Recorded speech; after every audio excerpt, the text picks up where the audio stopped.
Nandito tayo sa Trico Farm. At naglilinis po tayo kasalukuyan.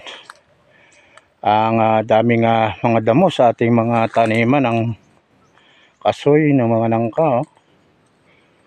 Ay dahil nga po dumaan tayo sa tagulan. At marami tayong farm na nililinis. Kaya ang dami ngayong mga sukal, damo dito sa ating mga kakawan. Ito po yung Trico Farm. At lilinis po tayo tuloy-tuloy. Ito po ay puno ng kakao at saka gayubano. At kailangan prepared po siya. Dahil pag nanggaling po sa tagulan, ma-expose po yan sa matinding init. At ang tendency po niyan ay bumigay, magbulaklak po siya. Ganun po ang mga prutas. Once na po yan ay na-stress sa matinding init sa panahon na ito, galing sa ulanan, expose siya sa init, ay ang reaksyon po niyan ay bumulaklak. At maraming nagiging bunga mga gayubano po natin dito. At yung mga kakao din. Ito po yung maliit pa natin gayubano. At kailangan po ngayon puro linis. Para pagdating po ng tag-araw ay marami tayong ma-harvest na mga dalandan po yung madidilim na yan eh. At saka mga kakao. Ito yung mga kakao natin na marami ng bungang malalaki. Ayan po. At puro bungahan na po to. Giant kakao po yan. Giant kakao. Kaya po ang lalaki po niyan. Pag ganito pong kulay, mura pa siya. At ito yung malaki na. Pinyahan po ang ilalim po niyan. Kaya yan po ay maraming tanim ang nalilinis natin. Isang lugar lang pero ang dami pong nakatanim na prutas dito. At maging ang ilalim po niyan ay puno naman po ng mga pinya. At puro linis tayo. Dahil nga po tayo ay may anak na nag-aaral. Kaya sinasabay natin ang hanap buhay pa sa ibang mga farm na pinagtitiwala sa atin. At ngayon puro linis po naman. Dahil naiiwanan po yung sa akin, ay dapat po pag may time po tayo talagang pipilitin po natin na huwag masayang ang oras pag linis tayo sa sarili nating mga bakuran. Yan po, puro kahoyan po ang Trico Farm. Puno po na mga puno yan. Yan, mga mulberry, mga langka, sari-sari po mga.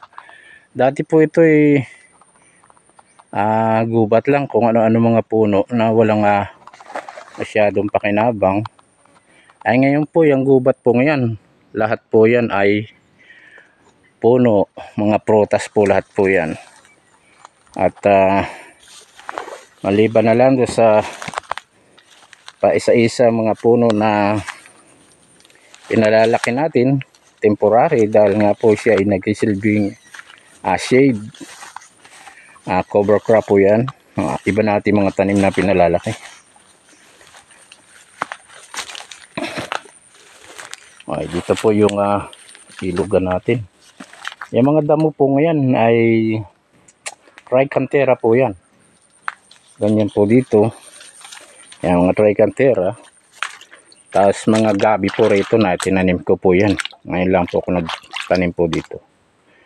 At sari-sari po ang nandito. Kasabay po niyan yung mga ayan ornamental plant. Ito po ay kalabas.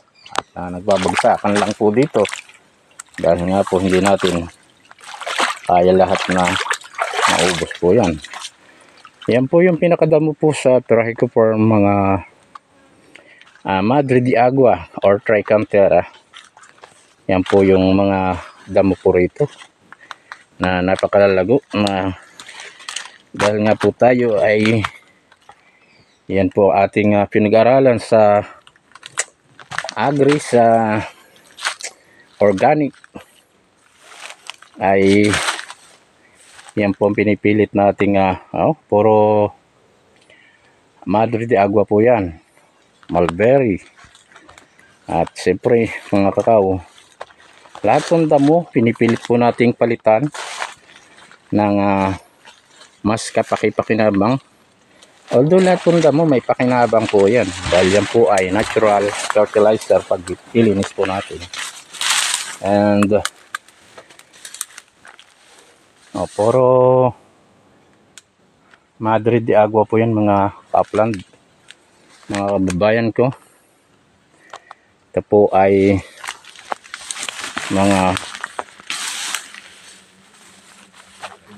halaman ornamental. Ayan, nagbubulaklakan na po lahat ng ating mga tinanim po dito. Marami ay pakikinabangan po natin ngayon tag-araw. At tuloy-tuloy tayo naglilinis ng ating mga bukirin. Ayan, may mga saging po dito. At puro po ito kakao. Yan po nakikita po ninyong yan, mga mulberry po yan. At yan po ang ating tinatanim. Ipinalit po natin yan sa mga nandito mga puno na walang masyado pakinabang. Ay pinapalitan po natin yan ng mga ito.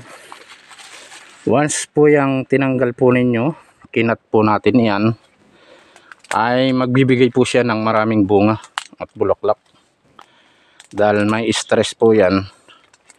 So sa ngayon hindi po natin ginagalaw dahil yung nursery po natin ay wala pang bubong, hindi pa siya prepare para lagyan natin na mas maraming mga rootstock, mga punla natin. And ngayon po December, pipilitin natin magawa po yan hanggang March dahil yun po ang preparation natin para sa tagulan. Kailangan po siya ay 6 months para i-grab po natin ang mga tanim. Yung iba naman po para makalaki po siya, mas malaki, mas maganda po, mas madali nating pakikinabangan. Itong mga kakao pong ito ay mahigit po lang 1 taon ito at ang bibilis po niyan lumaki dahil nga po lahat pong nililinis ko ngayon mabubulok po yan, cover crop po yan at mabubulok at magiging natural fertilizer po yan. Yan po ang ating natutunan sa Organico Mindoriños Lubang dahil nag-aral po tayo sa TESDA at yan po ang tinuro sa atin ng mga taga DA sa Mamburao. Marami pong natutunan tayo at marami tayong nakasamang tao, mga magagaling po sa agri. And punong-puno po ito ng mga halaman ng Trichoperm.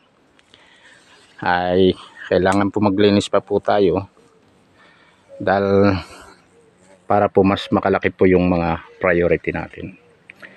At siningin po natin makapagtanim na marami pong ganyan dahil nga po itong lugar na ito ay dati pong tuyot at pinalitan natin na mas marami mga puno.